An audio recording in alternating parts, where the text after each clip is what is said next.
प्रणाम। हरे कृष्ण हरे कृष्ण प्रभु। दंडवत हरे हरे कृष्ण दंडवत प्रणाम। हरे कृष्ण प्रभु जी, दंडवत प्रणामाలు प्रभु जी। हरे कृष्ण दंडवत దండవత్ ప్రణామాలు। हरे कृष्ण हरे प्रभु कृष्ण दंडवत प्रणाम। హరే కృష్ణ ప్రభుజీ దండవత్ ప్రణామాలు। हरे कृष्ण అండి అందరికి దండవత్ ప్రణామం ప్రభు। హరే కృష్ణ అందరికి భక్తులందరికీ భక్తులందరికీ కూడా మన యొక్క భగవద్గీత క్లాస్ కి స్వాగతం సుస్వాగతం। ముందుగా మనం ఈ రోజున ప్రభుజీ దండవత్ ప్రణామం। దండవత్ ప్రణామం। ఈరోజు 6వ అధ్యాయం 9వ శ్లోకం గురించి చర్చించుకుందాం। ఈరోజు 6వ అధ్యాయము 9వ శ్లోకము మనము ఏంటంటే ఒక థీమ్ వైజ్ గా వెళ్తున్నాము। ఈ యొక్క శ్లోకాల ద్వారా మన యొక్క జీవితంలో సమతుల్యత, సంతృప్తి, సహనం ఎలాగా మనం పాటించాలి, మనము అలా పాటించిన వారిని స్మరించుకుంటూ కృష్ణుడు ఏం చెప్తున్నాడో చూసుకొని మరి దాన్ని మన జీవితంలో ఎలా అప్లై చేయాలి, మనము భాగవతంలో వాళ్ళు పాటించిన వాళ్ళ గురించి వింటాము, మనం కూడా ఎలా చేయాలో ప్రయత్నం చేద్దాం। అలాగే ఈ రోజున మన క్లాస్ అయిపోయే లోపల ఎవరైనా సరే మీ యొక్క అనుభవాలు కూడా మనం పంచుకోవచ్చు। అంటే సహనంగా భక్తి జీవితంలో మనము ఈ చైతన్య మహాప్రభు చెప్పిన శ్లోకాల ద్వారా మీకు తెలిసిన వాళ్ళు కానీ మీరు కానీ భక్తి జీవితంలో ఇటువంటి సహనాన్ని పాటించాం। 1-2 ఉదాహరణలు ఎక్కువ కాకుండా ఎవరైనా ఇన్స్పిరేషన్ గా తెలిసిన అనుభవాలను కూడా మీరు పంచుకోవడానికి అవకాశం పంచుకోవచ్చు। ముందుగా మనం ప్రార్థన చేసుకొని క్లాస్ స్టార్ట్ చేద్దాం। ఓం అజ్ఞానతిమిరాంధస్య జ్ఞానాంజనశలాకయ చక్షురున్మిలితం येन తస్మై శ్రీ గురవే నమః। శ్రీ చైతన్య మనోభీష్టం స్థాపితం येन భూతలే స్వయం రూపా కదా మह्यं దదాతి స్వపదాంతికం। వందేహం శ్రీగురో శ్రీయుతపదకమలం శ్రీగురోన్ వైష్ణవాంశ శ్రీరూపం సాగ్రజాతం సహగణ రఘునాథాన్వితం తం సజీవం సాద్వైతం సావధూతం పరిజన సహితం కృష్ణ చైతన్య దేవం శ్రీ రాధా కృష్ణ పాదాన్ సహగణ లలితా శ్రీ విశాఖాన్వితాంశ హే కృష్ణ కరుణా సింధో దీనబంధో జగత్పతే గోపేశ గోపికా కాంత నమోస్తుతే సప్త కాంచన గౌరాంగీ రాధే వృందావనేశ్వరి వృషభానుసుతే దేవి ప్రణమామి హరిప్రియే। నమో ఓం విష్ణుపాదాయ కృష్ణ ప్రేష్టాయ భూతలే శ్రీమతే భక్తి వేదాంత స్వామినితి నామినే నమస్తే సారస్వతే దేవే గౌరవాణి ప్రచారిణే నిర్విశేష శూన్యవాది పాశ్చాత్య దేశతారిణే। నమో ఓం విష్ణుపాదాయ కృష్ణ ప్రేష్టాయ భూతలే శ్రీమతే జయపతాకా స్వామినితి నామినే నమ ఆచార్య పాదాయ నితాయ కృపపదాయినే గౌరకథా దామదాయ నగర గ్రామ తారిణి। జయ శ్రీ కృష్ణ చైతన్య ప్రభు నిత్యానంద శ్రీ అద్వైత గదాధర శ్రీవాసాది గౌరభక్త వృంద హరే కృష్ణ కృష్ణ కృష్ణ హరే హరే హరే రామ రామ రామ హరే హరే। మూకం కరోతి వాచాలం భంగం లంఘయతే యత్ కృపాకరం తమహం వందే శ్రీ గురుం దీనతారిణం పరమానంద మాధవం శ్రీ చైతన్య విశ్వం వాంఛా కల్పతరుభ్యశ్చ కృపా సింధుభ్యైవ చ పతితానాం పావనేభ్యో వైష్ణవేభ్యో నమో నమః। అనంత కోటి వైష్ణవ భక్త వృందకి జయ। నామాచార్య హరిదాస్ ఠాకూర్ కి శిల ప్రభుపాద్ కి శిల గురుదేవ్ కి జయ। తాయ గౌర్ ప్రేమానంద హరి హరి బోల్। హరే కృష్ణ। కేవలము ఈ యొక్క క్లాస్ చెప్తున్నామంటే ఈ కేవలము మా యొక్క పవిత్రత కోసం చెప్తున్నాము। గురుదేవులు ఇచ్చిన సందేశాన్ని తీసుకొని కొద్దిగా చెప్పడానికి ప్రయత్నం చేస్తున్నామండి। ఇది ఎంతో పరిణామము। అందరికీ కూడా స్వాగతము సుస్వాగతము। దయచేసి అందరూ మ్యూట్ చేసుకోండి। ఈరోజు 6వ అధ్యాయము 9వ శ్లోకం చూసుకుందాము। అయితే 9వ శ్లోకంలో భాష్యం మనకి లేదు, అందుకని 8వ శ్లోకంలో నుంచి 7వ శ్లోకం నుంచి కొంత తీసుకొని ఈరోజు మన యొక్క విషయాన్ని మనం చూస్తున్నాం। అందరూ దయచేసి 6వ అధ్యాయం 9వ శ్లోకాన్ని తీవసం కూర్చున్నాం।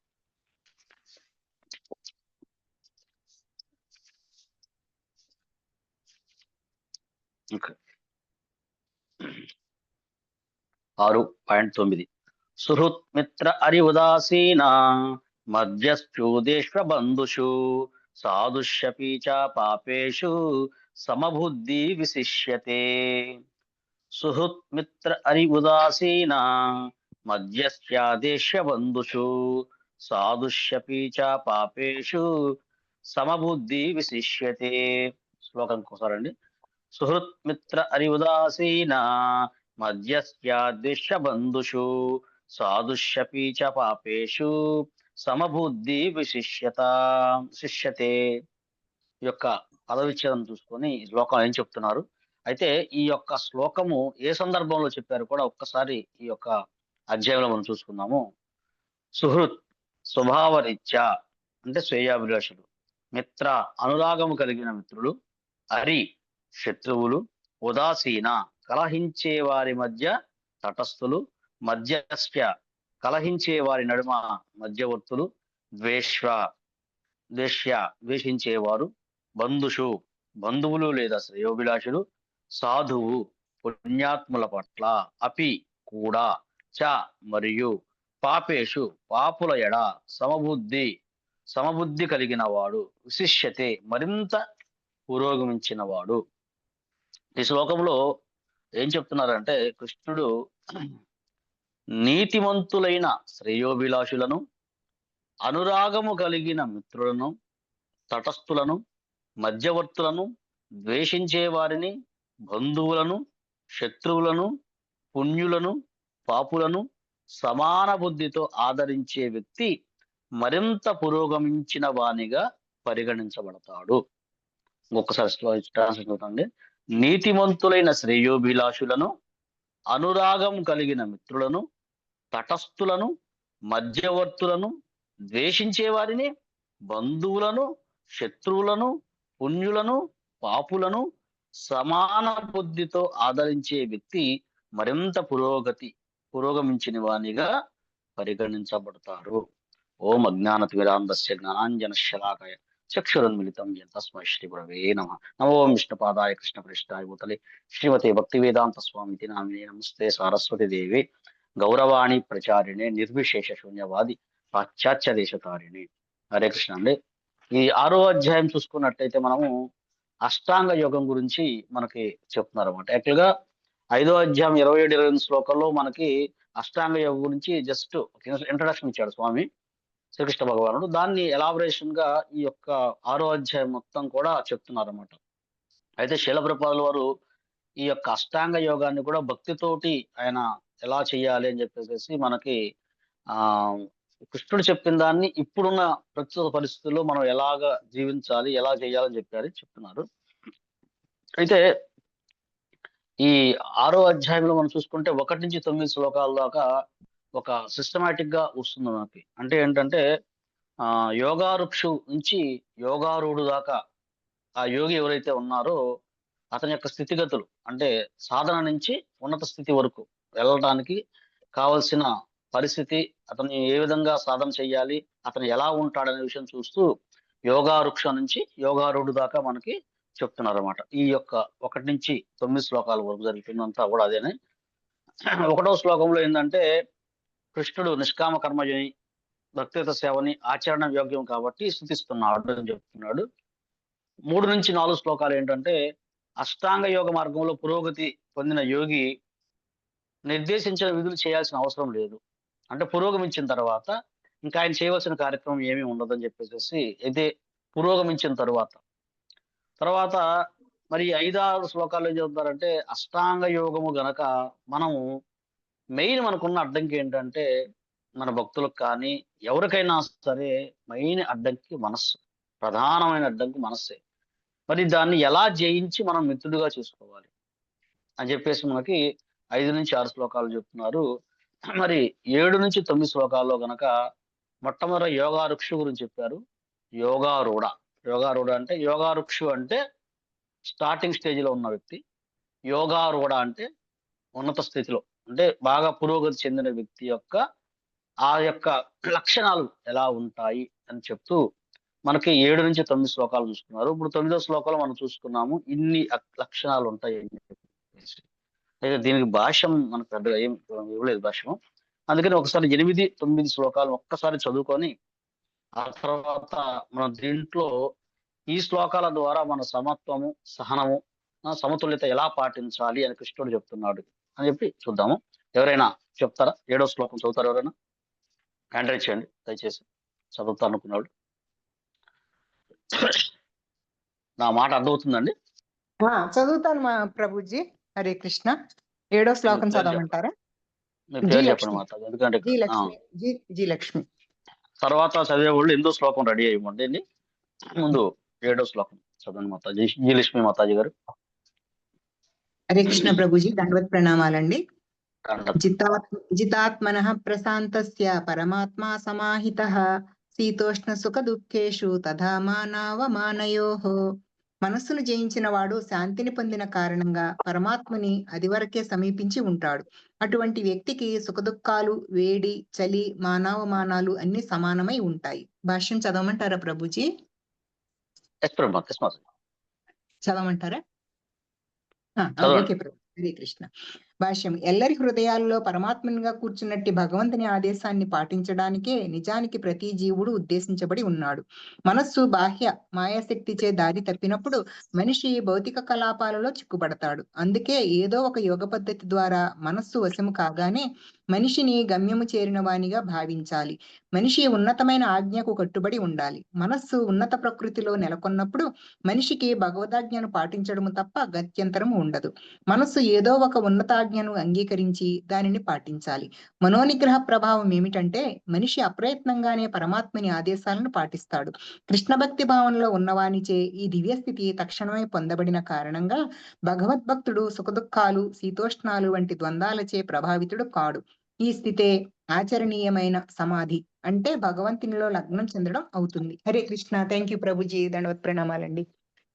ఎనిమిదో శ్లోకం చదువుతారండి. 8వ శ్లోకం చదువుతాను. పేరు చెప్పండి మాత. జనని జనని మాతాజీ గారు 8వ శ్లోకం చదువుతున్నారు. చదవండి మాతాజీ.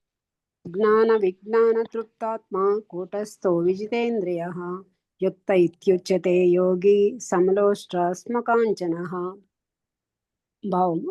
మానవుడు తాను పొందినట్టి జ్ఞాన విజ్ఞానముల ప్రభావముచే పూర్తిగా సంతృప్తి చెందినప్పుడు ఆత్మానుభూతిలో స్థిరత్వమును పొందినట్టి వాడిగా చెప్పబడి యోగి అనబడును. అట్టి వ్యక్తి ఆధ్యాత్మిక స్థితిలో నెలకొని ఆత్మ నిగ్రహంతో ఉండను. అతడు గొలకరాళ్లను, రాళ్లను లేదా బంగారము అన్నింటినీ సమానంగా దర్శించును. హరే కృష్ణ ప్రభుజీ. భాష్యం చదవమంటారా? ఒక నెక్స్ట్ స్వప్నలత మాతాజీ గారు హ్యాండ్ రైజ్ చేశారు, వారు చదువుతారు. హరే కృష్ణ. హరే కృష్ణ ప్రభుజీ. హరే కృష్ణ ప్రభుజీ. దండవత్న. హరే కృష్ణ. దండవత్. పరతత్వాను భాష్యము బై శ్రీల ప్రభుపాద్ కి జై. పరతత్వానుభూతి లేనట్టి పుస్తక పాండిత్యము వ్యక్తము. ఇదే ఈ క్రింది విధంగా చెప్పబడింది. అత శ్రీకృష్ణ నామాది నా భవేద్ గ్రాహ్యమింద్రియై శివోన్ముఖే హి జిహ్వాదౌ స్వయమేవ స్ఫురత్యదా. శ్రీకృష్ణుని నామము, రూపము, గుణము, లీలల దివ్య స్వభావాన్ని భౌతికంగా కలుషితమైన ఇంద్రియాల ద్వారా మనిషి అర్థం చేసుకోలేడు. మనిషి దివ్యమైన భగవత్ సేవ ద్వారా ఆధ్యాత్మికంగా పరిపూర్ణుడైనప్పుడే భగవంతుని దివ్యమైన నామరూప గుణ లీలలు స్వయంగా అతనికి వెల్లడి అవుతాయి. భక్తి రసామృత సింధువు 1.2.234. ఈ భగవద్గీత కృష్ణ భక్తి భావన విజ్ఞానము కేవలము లౌకిక పాండిత్యం ద్వారా ఎవ్వడూ కృష్ణ భక్తి భావనలో ఉన్నవాడు కాలేడు. దానికి మనిషి విశుద్ధ చైతన్యము కలిగిన వ్యక్తితో సాంగత్యము చేయగలిగినంతటి అదృష్టవంతుడు కావాలి. కృష్ణ భక్తి భావనలోని వ్యక్తి విశుద్ధ భక్తియుత సేవతో సంతుష్టుడై ఉండే కారణంగా కృష్ణానుగ్రహము చే అనుభవ జ్ఞానములో ఉంటాడు. అనుభవ జ్ఞానములో అతడు పరిపూర్ణుడు అవుతాడు. దివ్యమైన జ్ఞానముతో మనిషి తన నిశ్చయాలలో స్థిరంగా ఉండగలుగుతాడు. కానీ కేవలము పుస్తక జ్ఞానముతో మనిషి బాహ్య విరుద్ధతలచే సులభంగా మోహితుడై తత్తరపడతాడు. కృష్ణ శరణాగతుడైన కారణంగా ఆత్మదర్శి అయి నిజానికి ఆత్మ నిగ్రహము కలిగిన వాడు లౌకిక పాండిత్యముతో ఎటువంటి సంబంధము లేని కారణంగా అతడు దివ్యుడై ఉంటాడు. ఇతరులకు బంగారముతో సమానమైనట్టి లౌకిక పాండిత్యము, జ్ఞానము అతనికి గులకరాళ్ళు లేదా రాళ్ల కంటే ఎక్కువ విలువ చేయవు. థ్యాంక్ యూ ప్రభు. హరే కృష్ణ. హరే కృష్ణ అండి. Thank you. మనకి ఈ శ్లోకంలో ఈ యోగారూఢ స్థితికి వెళ్ళిన వ్యక్తి యొక్క లక్షణాల గురించి మనకి చెప్తున్నారు. అయితే మనకి అలా అందరినీ సమాన స్థాయిలో చూడటం, అలాగే అన్ని వస్తువుల్ని సమాన స్థాయిలో చూస్తాం. ఇక్కడ మనకి 8వ శ్లోకంలో చూసుకుంటే అన్ని వస్తువుల్ని సమానంగా చూడాలని చెప్పారు. 9వ శ్లోకంలో చూసుకున్నట్టయితే అన్ని రకాల వ్యక్తుల్ని సమానంగా చూడాలని చెప్తున్నారు. అలా చూడటం సాధ్యమేనా మనకి? ఎంతో పరిణితి చెందితే గాని మనకి అది సాధ్యం కాదు. అలా చెయ్యాలి అంటే మనం అర్థం చేసుకోవాలి, శ్రీకృష్ణ భగవానుడు చెప్పిన సందేశాన్ని మనం తీసుకోవాలి. ఏంటంటే 15వ అధ్యాయం 7వ శ్లోకంలో చెప్పారు స్వామి, మమైవాంసో జీవలోకే జీవభూత సనాతన మనస్సష్టాని ఇంద్రియాన్ని ప్రకృతిస్థాని కర్షతి. అంటే మీరందరూ నా అంశలు. అప్పుడు ఈ శ్లోకాన్ని, స్వామి చెప్పిన ఈ శ్లోకాన్ని మనం అర్థం చేసుకున్నట్టయితే అప్పుడు మన చుట్టూ ఉన్న ఇతర జీవుల్ని, ఇతర వారిని అందరినీ కూడా మనం సమానంగా చూస్తాం. సమానంగా చూస్తామంటే మనిషిని, పులి దగ్గరికి వెళ్ళి నువ్వు అలాంటి జీవే కదా దాని దగ్గరికి వెళ్ళము. కానీ ఆ విచక్షణ అనేది ఉంటుంది. అంటే దాని యొక్క శరీరాల మార్పు వేరు, కానీ శరీరంలో ఉండే ఆత్మ అంతా ఒకటే, అది భగవంతుని అంశలం మనము అనే దృష్టికోణంతో ఉంటాం. కాబట్టి అప్పుడు మనం సమాన స్థాయిలో చూస్తానికి అవకాశం ఉంటుంది. అయితే ఈ స్థాయి రావాలంటే ఇప్పుడు మనం భౌతిక జగత్తులో ఇప్పుడు చూస్తానంటే అందరూ సమాన స్థాయిలో ఉండాలి, అందరూ ఒకేలాగా ఉండాలి అని చెప్పేసి బోయీలు పల్లకి మోసే వాళ్ళు ఇప్పుడు పల్లకెత్తుతారు. ఇటువంటి ఎన్నో నినాదాలు మనం చూస్తున్నాము. ఎందుకంటే కృష్ణ చైతన్యము అనేది లేకుండా ఈ స్థితి రాదండి.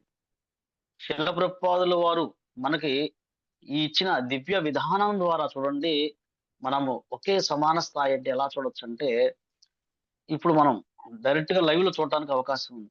ఇప్పుడు మన వ్రజమండల పరిక్రమ జరిగింది. రేపు మార్చిలో శ్రీధామ్ మాయాపూర్ పరిక్రమ జరుగుతుంది. అలాగే ఈ మంత్ లో మనకి శ్రీక్షేత్ర జగన్నాథ్పురిలో శ్రీక్షేత్ర పరిక్రమ కూడా జరుగుతుంది. అక్కడ చూసినట్లయితే ఎక్కడెక్కడి నుంచో, ముఖ్యంగా మాయాపూర్ చూసినట్లయితే ఎన్నో దేశాల నుంచి, విదేశాల నుంచి, అన్ని ప్రాంతాల నుంచి, అన్ని కులాల మతాల జాతికి అతీతంగా ఎంతో మంది వచ్చి అందరూ సోదర భావంతో, సమాన భావంతో ఒకే ఒక్క మధ్యలో కృష్ణుడు దివ్యనామము, ఈ విషయాల ద్వారా అందరూ సమానంగా ఉంటారు. అక్కడ అసలు భేదభావమే ఉండదు. మీరు చూసినట్లయితే ఒక స్టేజ్ మీద రకరకాల దేశాలకు చెందిన మహారాజులందరూ కూర్చుంటారు. ఎంత ఫస్ట్ టైం నేను వెళ్ళినప్పుడు ఆశ్చర్యపోయాను అనమాట.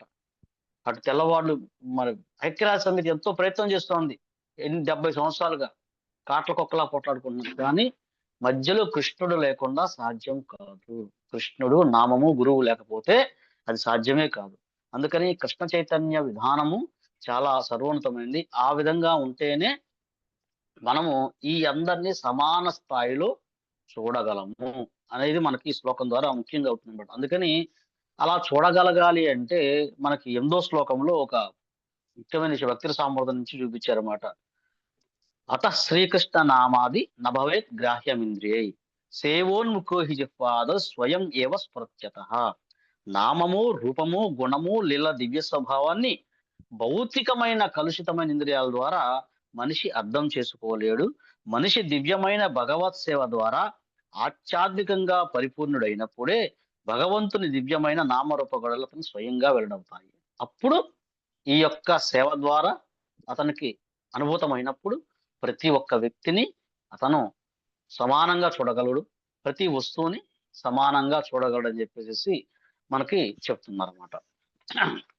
అయితే 8వ శ్లోకంలో ఒక విషయాన్ని చెప్పారు ప్రభుపాదుల వారు.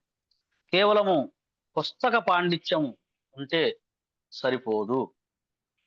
పుస్తక పాండిత్యం ఉన్నంత మాత్రాన భగవంతుని అనుభూతి రాదు. అందరినీ సమానంగా చూస్తాం కూడా కుదరదు. సమానత్వం అనేది, సమతుల్యత అనేది జీవితంలో పాటించడం అనేది కేవలం పుస్తకంలో చూసినంత మాత్రం, చదివినంత మాత్రాన, వందల వేల శ్లోకాలు చదివినంత మాత్రాన ఏమీ రాదు. ఇప్పుడు మనం కొంతమంది చూస్తాం, కొన్ని పోటీలకు పెడుతుంటారు. ఒక శ్లోకాలను గంటాపదంగా చెప్పగలరు అనమాట. ఒక మాతాజీ ఉన్నారు, ఆమె ఇప్పటికే ఎన్నో గోల్డ్ మెడల్ సంపాదించింది కేవలం భగవద్గీత మీద. మాకు తెలిసిన మాతాజీ ఎన్నో గోల్డ్ మెడల్ తీసుకొచ్చినప్పుడు ఆమె భగవద్గీతలో మీరు ఏ శ్లోకాన్ని చదివినా నిద్రలో లేపి అడిగినా సరే ఇటు నుంచి అని చెప్పగలరనమాట. వాళ్ళకి ఒకసారి మ్యూట్ చేసుకోండి దయచేసి అందరూ. ఒకసారి చిన్న ఇబ్బంది కలిగినప్పుడు వెంటనే మరి ఏదైతే ఆమె ఇప్పుడు దాకా భగవద్గీత చదువుతుందో దాన్ని అనుభూతం చేసుకోలేదు. పుస్తక పాండిత్యం బాగా ఉంది. ఆమె దాన్ని గురించి చాలా నిందిస్తూ కొంచెం మాట్లాడినప్పుడు నేను వెళ్ళి ఆ భగవద్గీతలో ఒక శ్లోకాన్ని కోట్ చేసి ఎప్పుడైతే చెప్పిన తర్వాత ఆమె ఆశ్చర్యపోయింది. నేను రోజు ఈ శ్లోకం చదువుతున్నానే, నాకు ఇప్పుడు దాకా అనుభూతం కాలేదు ప్రభుజీ మీరు చెప్పేదాకా. నాకు ఇన్ని శ్లోకాలు 700 శ్లోకాలు చెప్పమని ఎన్నిసార్లు నాకు చెప్పగలను కానీ నాకు దీన్ని అనుభూతం కాలేదు. ఎందుకంటే వాళ్ళకి సరైన ప్రామాణికంగా అంటే శ్లోకాలు చదవటం మంచిది, అది మంచి విషయం. భగవద్గీతలో ఒక శ్లోకం చదివినా, అర శ్లోకం చదివినా అది మంచిదే కలుగుతుంది. కానీ దాన్ని అనుభూతం చేసుకోవటం అనేది చాలా కష్టంతో కూడుకుంది. ఆ అనుభూతం చేసుకోకపోతే ఈ సమతుల్యత పాటించడం, మిగతా అన్ని విషయాల పట్ల సమానంగా చూస్తాం అనేది కష్టం అవుతుంది. మనకి ఒక కథ ఉందండి. రియల్ గా జరిగింది. ఈ మనకి కవులు చూసుకుంటే పెద్ద పెద్ద కవులు శ్రీనాథ సార్వభౌముడు అని చెప్పేసి ఒక గొప్ప కవి ఉన్నాడండి. ఆయన వాళ్ళ బావగారు ఈ యొక్క మహాభారతాన్ని ట్రాన్స్లేషన్ చేసడంలో ఆయన కూడా బావగారు కూడా ఉన్నాడు.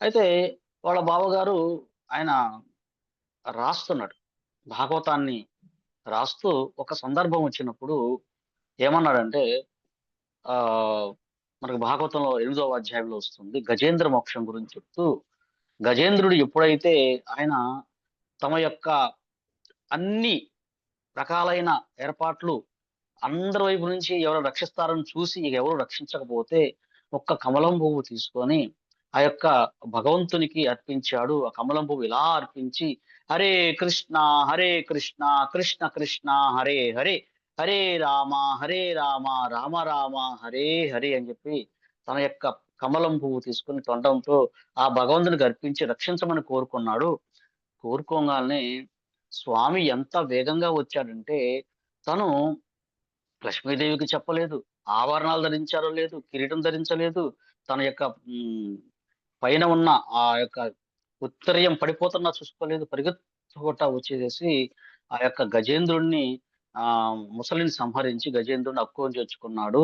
ఆ భక్తులంటే స్వామికి అంత ప్రాణము. ఎవరైనా నన్ను కాపాడండి అంటూ హరే కృష్ణ మహామంత్రం ద్వారా ఆయన్ని గనక చెప్పారంటే ఖచ్చితంగా స్వామి ఆగమేఘాల మీద వస్తాడు అని చెప్పేసి యొక్క భక్తుడైన వాళ్ళ బావగారు ట్రాన్స్లేషన్ చేస్తున్నాడు. చేస్తుంటే అంటే ఆయనకి తిక్కన అనుకుంటా.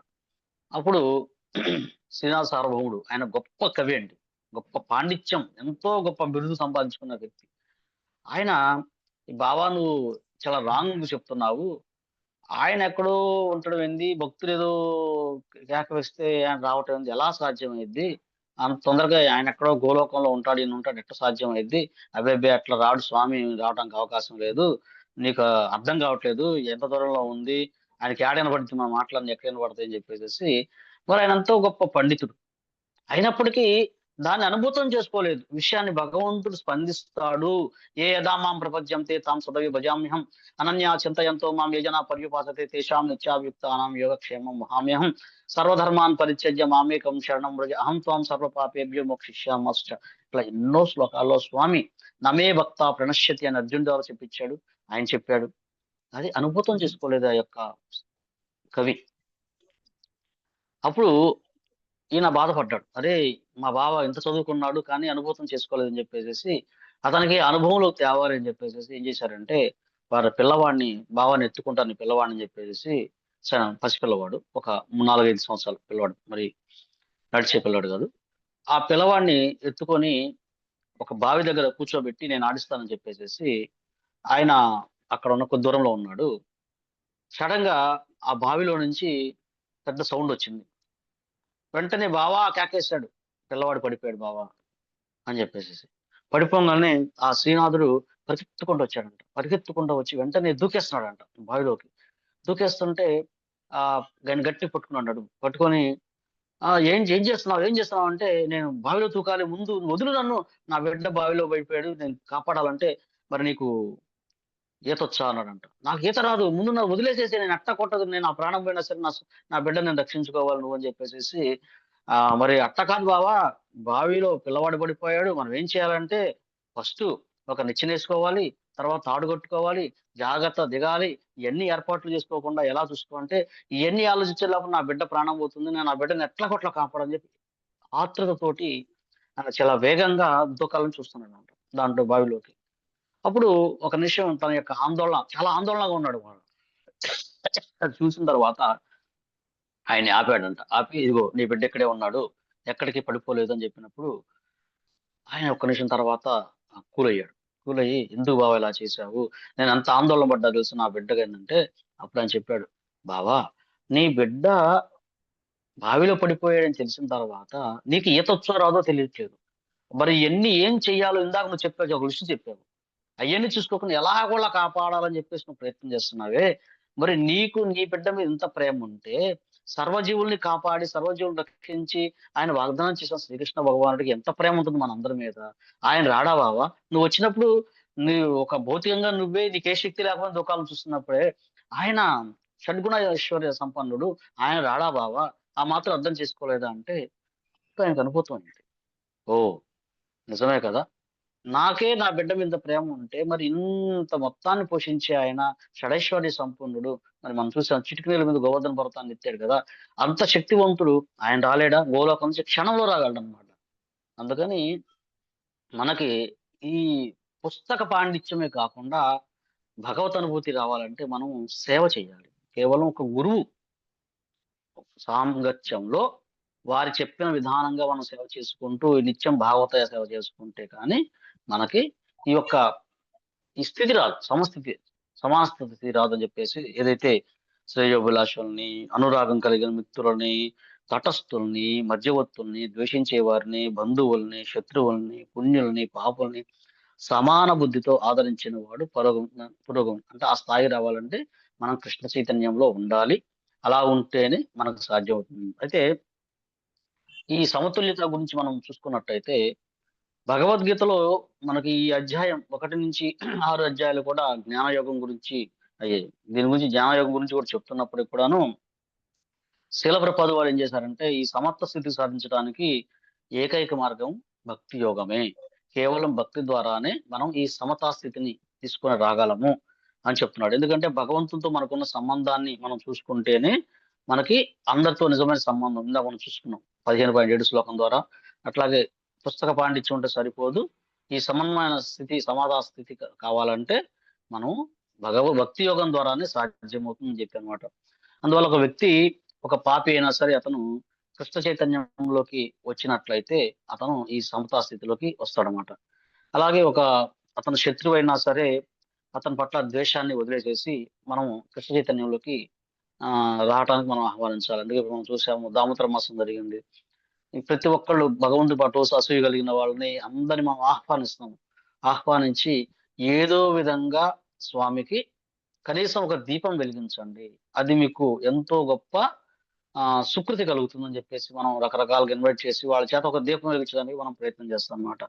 ఇది ఎందుకంటే సమాన స్థితి అందరి పట్ల, వీళ్ళందరి బద్ధ జీవులు, నేను ఆ స్థాయి నుంచి కొద్దిగా ఇక్కడికి వచ్చాను, వీళ్ళందరినీ కూడా తీసుకొని రావాలి. అందుకు మన మిత్రులు, స్నేహితులు, అసలు శ్రేయోభిలాషులు అందరూ కాబట్టి కృష్ణ చైతన్యం తీసుకొని రావడానికి మనము ఈ స్థితికి తీసుకురావడం చేస్తాం అనమాట.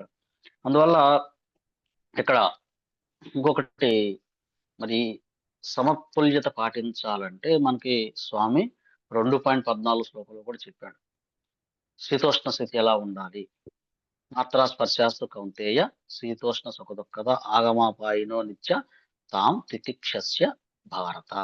అందువల్ల ఈ చలి, ఎండ, గాలి, వాన, ఇప్పుడు మనం ఇంతకుముందు చూసాం ఎండాకాలం, ఇప్పుడు చలికాలం అయినప్పటికీ భక్తులు వేకువజామున లేచి 4 గంటల కల్లా చన్నీటి స్నానం చేస్తూ మందిరాన్ని పరిగెడతారు. ఎండాకాలం అయినా అంతే, వర్షాకాలం అయినా అంతే. ఎందుకంటే కృష్ణ చైతన్యంలో మనం అందరం భగవంతుని యొక్క అంశాలుగా మనం తెలుసుకుంటాం కాబట్టి, ప్రభుపాద వారు మనకు సిస్టమ్ ఇచ్చారు కాబట్టి మనం వెళ్తున్నాం అన్నమాట. ఆ విధంగా వీటి పన్నిటి పట్ల ఎవరైతే ఉంటాడో అక్కడ అంటే శత్రువుల పట్ల, మిత్రుని పట్ల ఒకే భావం ఉంటుంది. మరి గౌరవం పట్ల, అవమానం పట్ల ఒకే భావం ఉంటుంది. తర్వాత చలి, ఎండ, వాన వీటి గురించి ఉంటూ సుఖం పట్ల దుఃఖం పట్ల సమానంగా ఉంటాడు. దేని పట్ల కూడాను అతను అటాచ్మెంట్ ఉండదు అనమాట. తామరాకు మీద నీటి బొట్టులాగా ఈ భౌతిక జగత్తులో ఉంటూనే, ఇంతకుముందు శ్లోకాలు చెప్పుకున్నప్పుడు మనకి బంగారానికి గులకరాయికి తేడా తెలియదు అంటే అంత మాత్రాన మన భక్తుడికి బంగారం విలువ తెలియదని కాదు. అతను దాన్ని అంత విలువైనదిగా అవసరమైనప్పుడు భగవత్ సేవలో దాన్ని ఉపయోగిస్తారు. అంతేగాని దానికోసం ఆయన తన జీవితాన్ని అంతా పణంగా పెట్టి అదే కావాలని చెప్పి చాలా విలువైనదిగానే భావించడం అనమాట. భక్తులు చూడండి, ఎవరైతే కృష్ణ చైతన్యం ఉన్నారో వాళ్ళు 5 స్టార్ హోటల్లో ఉన్నా, ఎక్కడున్నా సరే ఆ నామమే చేస్తూ ఉంటారు అనమాట. అందువల్ల వారికి దాని మీద పెద్ద ప్రభావం చూపించడం అనమాట. అందుకని ఎవరైతే ఆ విధంగా ఇంకొకటి ఏంటంటే చెప్తున్నారు, దొరికిన దాంతో సంతృప్తి చెందేవాడు. అతను నాకు చాలా ప్రియమైన వాడు. ఇక్కడ స్వామి చెప్పిన దాన్ని బట్టి మనకు సమతుల్యత, సమానత్వం అనేది ఈ స్థితి ఉంటే సాధ్యమవుతుంది అని చెప్పేసి మనకి తెలుస్తుందన్నమాట. సమతుల్యత పాటించాలంటే. అట్లాగే సమతుల్యత, సహనం అంటే మనం ఇంకొక విషయం మనం చూసుకున్నట్టయితే ఆహ్, మహాభారతం నుంచి ఒక మన జీవితంలో ఈ సమతుల్యత ఎలా ఉంటుందంటే, మనం చెప్పాం ఇప్పుడు మానం, అవమానం, ఎండ, వాన అది చెప్పినంత ఈజీ కాదు. మనం దాని గురించి చూసుకుంటే మహాత్ముడైన ఆహ్, విదుర మహాత్ముడిని చూసుకోవచ్చు. విదురుడి నుంచి మనం చాలా చాలా నేర్చుకోవచ్చు. విదుర నీతి అనే ఒక బుక్ కూడా ఉంది. ఆ విదుర నీతుడు ఏం చేశారంటే, ఆయన గొప్ప అతను ఒక దాసీపుత్రుడు అయినప్పటికి కూడా అతను మంత్రి స్థానంలో ఉండి, మనం ఏం చేశాడంటే, ఎప్పటికీ కూడా ధర్మ మార్గాన్ని బోధించాడు. తన యొక్క పుత్రులైన అంటే కౌరవులకి, పాండవులకి ఎప్పుడు కూడా సమానంగా మీరందరూ కలిసిమెలిసి ఉన్నారని చెప్పేసి ఎన్నో రకాలుగా ప్రయత్నం చేసేసి మంచి మార్గంలో తీసుకొని రావడానికి చూశాడు. అలాగే కౌరవుల పట్ల ద్వేషం కలగలేడు. పాండవుల పట్ల అతను చె పిల్లలు తండ్రి లేని పిల్లని చెప్పి చాలా దయ కలిగించాడు. అతన్ని ఎన్నో రకాలుగా ఆళ్ళు సంహరించాలని చూసినప్పుడు కూడా వాళ్ళని కాపాడాడు. కాపాడేసేసి వాళ్ళకి చక్కటి రక్షణ కల్పించాడన్నమాట. అట్లాగని వీళ్ళ పట్ల ద్వేషం ఏం లేదు. వాళ్ళకి కూడా బుద్ధిని ప్రసాదించాలని చెప్పి ఎన్నో రకాలుగా మంచి చెప్తూనే ఉన్నాడు. చివరాఖరికి ఆహ్, యుద్ధం సమయంలో కూడా ఎన్నో రకాలుగా బోధ చేశాడు ధృతరాష్ట్రుడికి. ఇదంతా నీదే తప్పవుతుంది. మళ్ళా ఎవరు దుర్యోధన తప్పు పట్టరు. నిన్నే తప్పు పడతారు దయచేసి.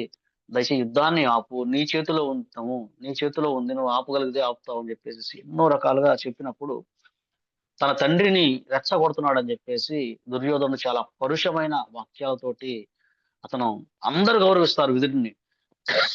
ఇటువంటి విదురుడిని అవమానపరుస్తారు. నిండు సభలో అవమానపరిచి నువ్వు పాండవ పక్షపాతివి అని చెప్పేసేసి అతను ఎన్నో రకాలుగా దూషించి అతన్ని వెళ్ళగొడతాడు. వెళ్ళగొట్టినప్పటికీ కూడా ఆయన ఇది భగవంతుని నాకు చేసిన ఏర్పాటు కాబోలు అని చెప్పేసి ఆయన మొత్తము ప్రపంచ పర్యటన అంటే పుణ్యక్షేత్రాలన్నీ సందర్శించుకుంటూ వస్తారు. సందర్శించుకుంటూ అన్ని ప్రాంతాలు అన్ని దర్శించుకొని మరి చివరాఖరికి మళ్ళా ఎప్పుడైతే యుద్ధం ఆయన ప్రభాస తీర్థంలో కలుసుకుంటారో ఉద్ధవుణ్ణి, యుద్ధం అంతా అయిపోయింది. అంతా భగవద్ధామానికి వెళ్ళాడు భగవంతుడు. అన్ని విషయాలు తెలుసుకున్న తర్వాత మళ్ళా ఆయన తిరిగి హస్తినాపురం వచ్చి, హస్తినాపురంలో ఏదైతే పాండవుల్ని చంపడానికి ప్రయత్నం చేశాడో, ఆ చంపడానికి ప్రయత్నం చేసిన ఈ ధృతరాష్ట్రుడు ఇప్పుడు భీముడు యొక్క పడవేసే ఆహారం మీద ఆధారపడి భోజనం చేస్తున్నప్పుడు ఆయన్ని వచ్చి తిడతాడన్నమాట. ఫస్ట్ ఎలా ఉన్నావు? బాగున్నావు అని చెప్పి తర్వాత నిందిస్తాడు. అంటే అతన్ని జ్ఞానబోధ చేస్తాడన్నమాట. కుక్కలాగా బతుకుతున్నావు. ఈ కుక్క బతుకు నీకెందుకు? ఆ భీముడిని చంపాలని చూసావు. ఆ భీముడు పడేస్తుంటే అన్నం తింటావు. నీ బతుకు మీద అంత ఇంట్రెస్ట్ ఏంటి నీకు? నువ్వొక రాజువి. నువ్వొక వీరుడివి. నువ్వు ధీరత్వంతోటి ఈ బంధాలను తెంచుకో.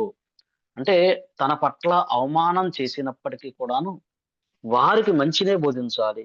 వారికి కృష్ణ చైతన్యాన్ని ఇవ్వాలి అని చెప్పేసేసి మరలా వచ్చి తన సోదరుడికి ఆ యొక్క కృష్ణ చైతన్యాన్ని బోధించి ఈ భౌతిక బంధం నుంచి అతను రిలీజ్ చేయడానికి ప్రయత్నం చేశాడనమాట. ఇక్కడ చెప్తున్నాడన్నమాట. మనకి విపత్కర పరిస్థితుల్లో కూడా మనం సమతుల్యత మరియు పాటించాలి. ఈ శ్లోకంలో చెప్పినట్టుగా ఈ సమతుల్యత, సమబుద్ధి, అరుష్యతే అని మనం ఈ పదాలని చూసుకుంటే ఆ విధంగా విదుర మహాత్ముడి ద్వారా మనము ఈ చూసుకోవాలి. మరి తర్వాత సహనం. సహనం చూసుకుంటే మనకి ఎన్ని శ్లోకాలు చెప్పుకున్నా ఈ శ్లోకంలో మనకి ఎక్కువ చెప్పేది ఏంటంటే ఆ ఒక ముఖ్యమైన శ్లోకము. తృణాదపి సునీచేన తరోరివ సహిష్ణున అమానిన మానదేన కీర్తనీయ సదా హరిః.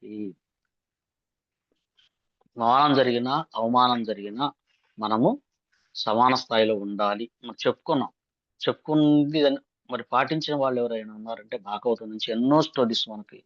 ఈ స్టోరీస్ మనం ప్రతిసారి చెప్పుకుంటూనే ఉంటాం, ఎన్నోసార్లు వింటుంటాం. ఎన్నిసార్లు విన్నప్పటికీ కూడా ప్రతిసారి ఒక్కొక్కరు చెప్పే టైంలో ఒక్కొక్కరు ఒక్కొక్క రకంగా దాన్ని ప్రజెంటేషన్ చేస్తారు.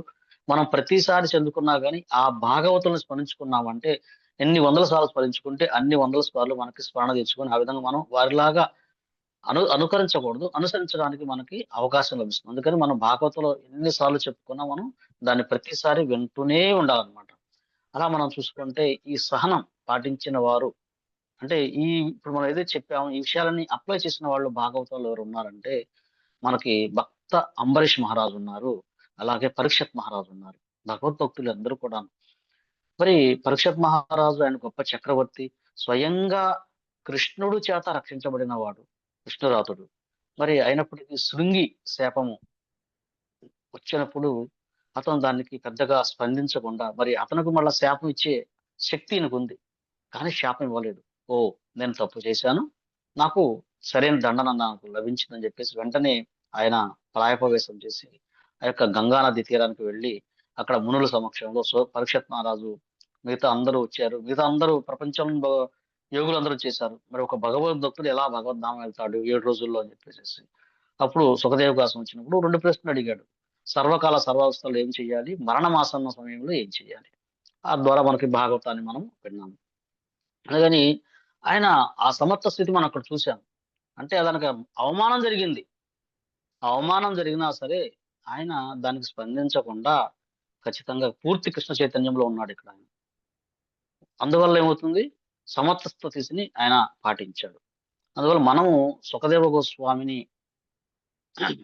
ద్వారా విన్న ఆ యొక్క పరీక్షత్ మహారాజు యొక్క గాథని మనం అర్థం చేసుకొని మన జీవితంలో ఎన్ని కష్టాలు వచ్చినా, ఎన్ని దుఃఖాలు వచ్చినా, ఎన్ని ఇబ్బందులు వచ్చినా సరే మన భక్తిని మాత్రం వదిలిపెట్టకూడదు. దానికి ప్రత్యక్ష ఉదాహరణ ఇప్పుడు మనం చూస్తున్నాం. రాధా గోవింద్ మహారాజు గారు, అమరేంద్ర ప్రభు వాళ్ళ మహారాజు గారు, వాళ్ళ గురువు గారు, ఆయన పరమపూజ్య జయప్రతాప్ స్వామి గురు మహారాజు లాగా వారు కూడా ఇబ్బందులు ఆయన పెరాల్సి వచ్చి ఉన్నప్పటికీ కూడా ప్రతినిత్యము భాగవతాన్ని శ్రవణం చేస్తూ ఉంటారు. మరి వారి దగ్గర నుంచి మనం నేర్చుకోవాలండి. ఎట్టి పరిస్థితుల్లో కూడా మనము ఈ యొక్క కృష్ణ చైతన్యాన్ని వదిలిపెట్టకూడదు. కృష్ణ చైతన్యం సమానం అన్ని నేర్పిస్తుంది మనకి. అలాగే పరమపూజ్య జయప్రతాప్ స్వామి గురు మహారాజు గారు, ఆయన ఎన్ని ఇబ్బందులు ఉన్నాయి నాకు తెలిసి ప్రపంచంలో శరీరం అంత ఇబ్బంది పెట్టిన మనిషి ఇంకొకరు లేరండి. అటువంటి స్థితిలో కూడా ఆయన ఇంకా దీక్షలు ఇస్తూ మొన్న చెప్తున్నారు, ఒక ప్రభు చెప్పారన్నమాట. ఎప్పుడైతే ఆయన చాలా సీరియస్ కండిషన్ లో ఉన్నారంట, చాలా తీవ్రమైన శ్రమిస్తున్నారంట. శ్రమిస్తుంటే అక్కడ పక్కన బెడ్ లో ఐసీయూ వార్డ్ లో ఒక వ్యక్తి మరణం ఆసన్నమైన స్థితిలో ఉన్నాడంట. తీస్తున్నప్పుడు ఆయన చెప్తున్నారంట, అతనికి నా కంటి మాల ఇవ్వండి, అతని కంటి మాల వేసి నేను దీక్షిస్తాను, ఆ బద్ధ జీవుని దీక్షిస్తాను. ఎంత సమానత్వం ఉండాలి చూడండి, ఎంత కరుణ ఉండాలని జాలి దయ, ఎంత దయ ఉంటే సాధ్యం. అది శీల ప్రభుపాద వారు ఇచ్చిన ఈ దివ్య చైతన్యం మనం అందరికీ, మరి వారందరినీ మనం నేర్చుకోవాలి. శీల జయప్రతాప్ గురు మహారాజు గారు వారి జీవితాన్ని మనం చూసుకుంటే మరి ఎంత ఆయన స్వయంగా చెప్పారు. ఎవరు? శీల ప్రభుపాద చెప్పారు. ఆయన చైతన్య మహాప్రభు యొక్క అనుచరుడు, స్వయంగా ఆయన చెప్పారు. మరి ఆయన వచ్చినప్పుడు మన అందరికీ నిరూపిస్తున్నాడు, ఎంత కష్టములో ఉన్నా, మానం జరిగినా, అవమానం జరిగినా, ఎంత జరిగినా సరే మనము గురువు యొక్క మార్గాన్ని, ఇచ్చిన మార్గాన్ని మనం గనక పట్టుకున్నట్టయితే, ఈ భగవద్భక్తిని భక్తి యోగంలో ఉన్నట్టయితే సమాన స్థితిలో మనం ఉండవచ్చు. అంటే వారి గురించి చెప్పుకునేంత అర్హత మనకు లేదు, కానీ వారి జీవితాన్ని మనం చూసుకుంటే, మనం అబ్జర్వేషన్ చేసుకున్నట్టయితే ఏ స్థితిలో ఉన్నప్పటికీ కూడా మనము చక్కగా కృష్ణ చైతన్యంలో ఉండవచ్చు, భక్తి చేయవచ్చు.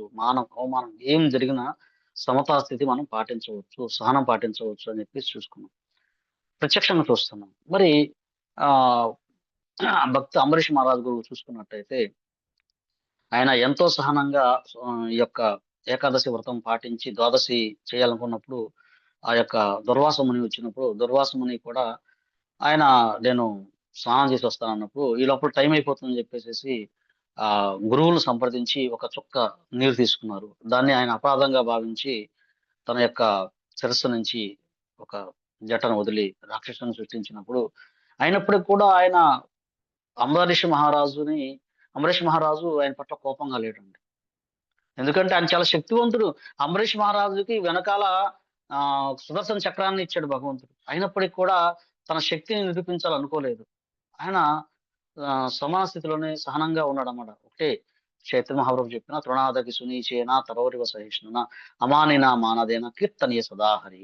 దీన్ని మనకి వారి ద్వారా మనం తెలుసుకోవచ్చు ఆ శ్లోకం ద్వారా.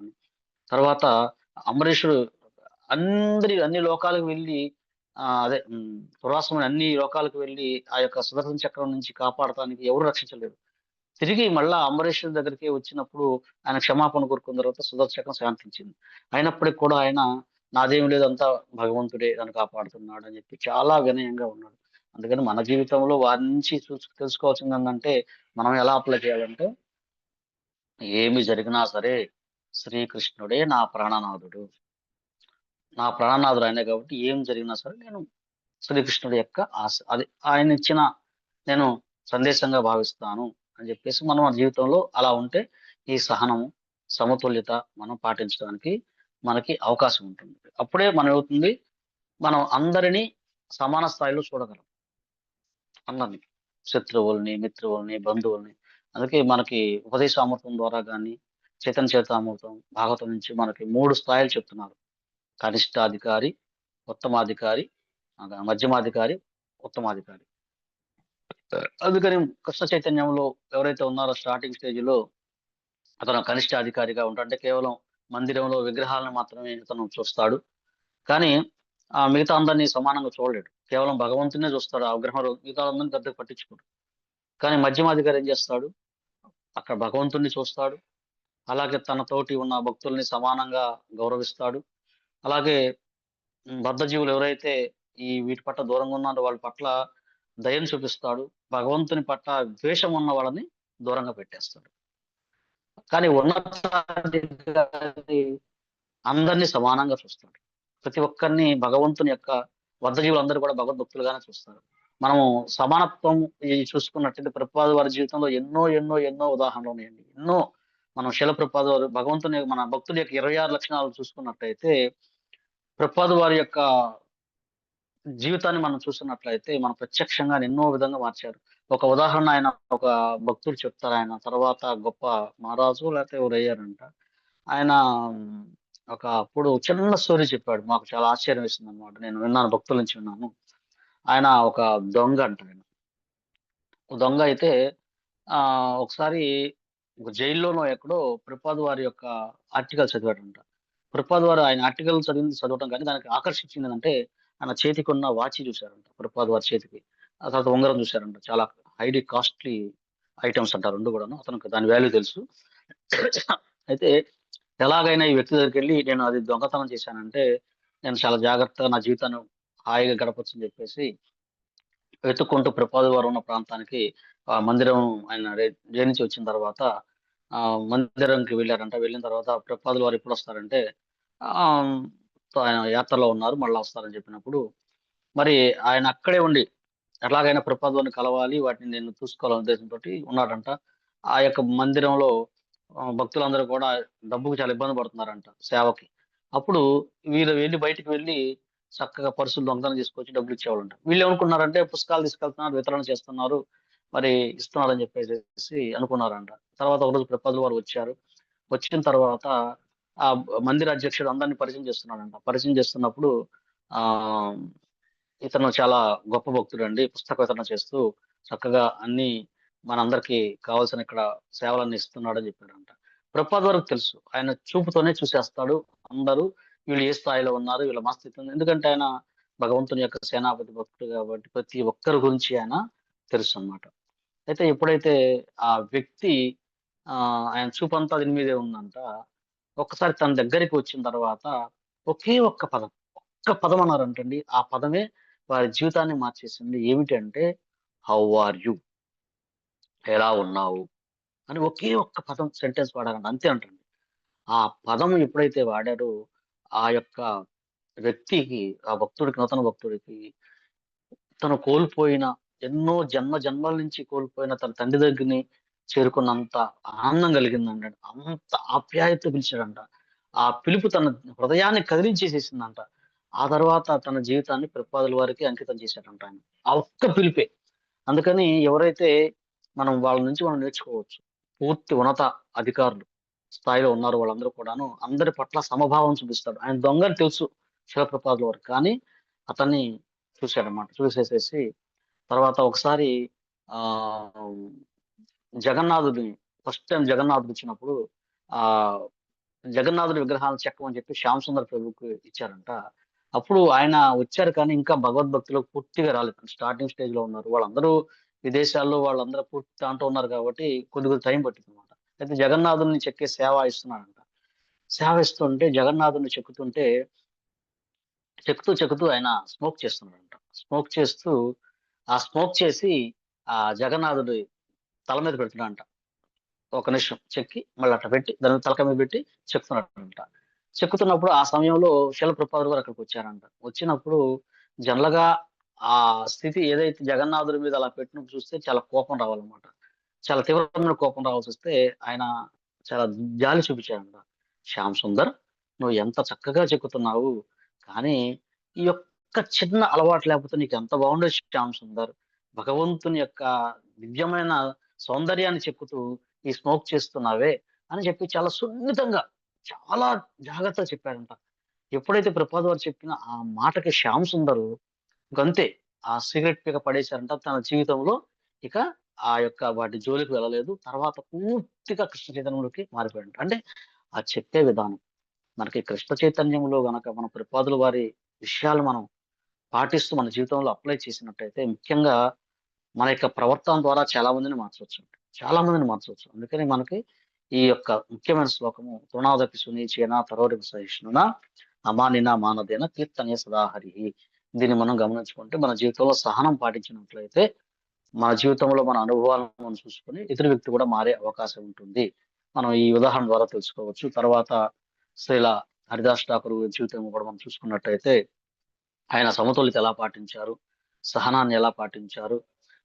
మరి ఆ వేశ్య వచ్చినప్పుడు కూడాను ఆయన చాలా సహనాన్ని పాటించి ఆమెకి భక్తినిచ్చాడు. అలాగే వా దాని పట్ల ఎంతో తప్పు చేసిన మరి 26 సంవత్సరాల్లో కొట్టిచ్చారు.